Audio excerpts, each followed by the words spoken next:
Hello friends, how are you? Hope you all will be happy and good. Today I came up with a very important video for those people who are going to appear in their practical driving exam in Holland and in Hengelo. Why this video is going to be very important for them? The first reason is because I have prepared all possible routes which the examiners take in the Hengelo CBR office to check the driving skills of their candidates. So if you practice your driving lessons with your instructor on exactly on these routes, you will become aware that what are the road conditions, what are the traffic conditions, and what kind of signboards are present, how many lanes are present, and what kind of road situations are there. And you can easily foresee that in which area you are going to enter. Either that is a 30 kilometer speed zone, 50-kilometer speed zone, 80-kilometer, or you are entering a motorway. So in this video, I will give you a short glimpse of all of these three routes. So the all possible three routes which the Hengelo examiners take are three routes. First route is very important, and that is usually taken by the instructors and the examiners. That is the Hengelo West route, which is represented by the red line. So you will start from the Hengelo office, you will enter the motorway A1, highway A1, then A35, and from A35 you will take the exit and you will enter the Hengelo West. You will enter in the 30-kilometer speed zone, 50-kilometer speed zone. You will perform some special maneuvers, and then you will again come back to Hengelo office. So what can happen? It all depends on the mood of the examiner. He may take you first to the highway, and then he can take you to the 30-kilometer zone, 50-kilometer zone, and can come back to Hengelo office. But sometimes it happens that he may take you straight to the 30-kilometer zone. He will check your special maneuvers. He will then enter in the 50-kilometer zone, and then 80, and then he will go to the highway. So in short, you can say that there are two possibilities for route 1. You may enter the motorway first, and then you can go to 80, 50, and 30-kilometer zone. Otherwise, it is possible that you may enter 30-kilometer, 50-kilometer zone first, and then you can enter the highway. So R1 is a highway first approach. Highway later approach means the reverse of route 1. Same is the case for route 2. Route 3, this is the route 3. You may enter in the Borne, and then you may enter the highway. And route 2 is Hengelo North route. And in my previous videos, you have already seen that these are the routes.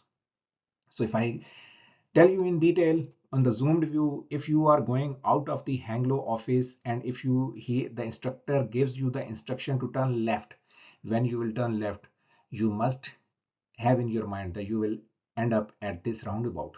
And from this roundabout, if he says turn left, then the situation you are approaching route number 3. Here, Borne route. And if he says turn right, what are the possibilities? Possibility is you may go from this road, and from this you can enter route 1. Or if you are going right, then you may enter route number 2, which is Hengelo North. So what I want to say is, in the first 5 minutes, whatever the instructions your examiner is giving you, with those instructions, with each instruction, you can have idea in your mind that where you are heading, which route you are going to adopt. So if that is in your mind that which route you are going to adopt, then you can clearly see that when you are going to enter 30-kilometer zone, 50-kilometer zone, 80-kilometer zone, or highway, and where possibly you can perform the special maneuvers.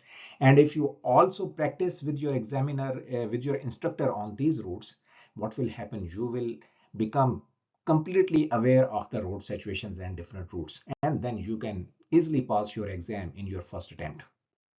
So the most important thing is, if you want to exactly navigate on these routes for practice with your instructor, what you need to do, you need to have these routes on your mobile.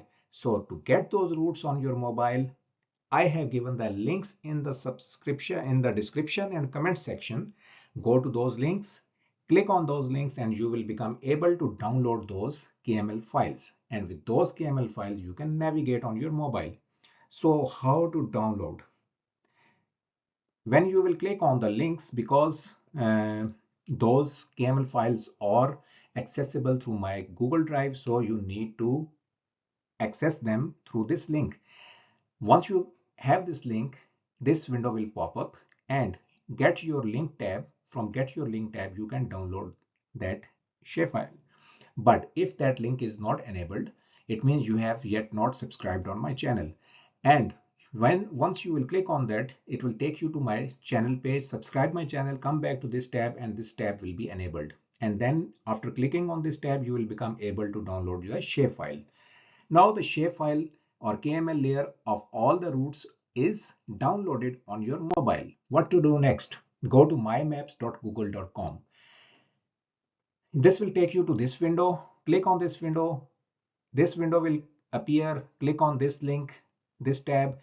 You will come here on the import box. Click on the import.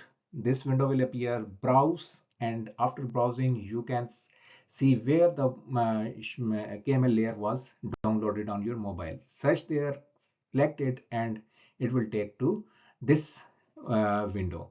And now all the shape files of the routes are on your mobile app. So enable the GPS on your mobile and start navigating, and you can practice with your instructor. So important thing I want to tell you again, if you want to download these shape files, these routes, then you need to click on the comment section. The link is given. Click on that link and the shape files or KML layers will be downloaded on your mobile. So if you like my video, then you can share it so that other people can also take advantage, and it should be helpful for them. And if you want to get my other videos notification on your mobile, then subscribe and press the bell icon. Until the next video, bye bye. Take care.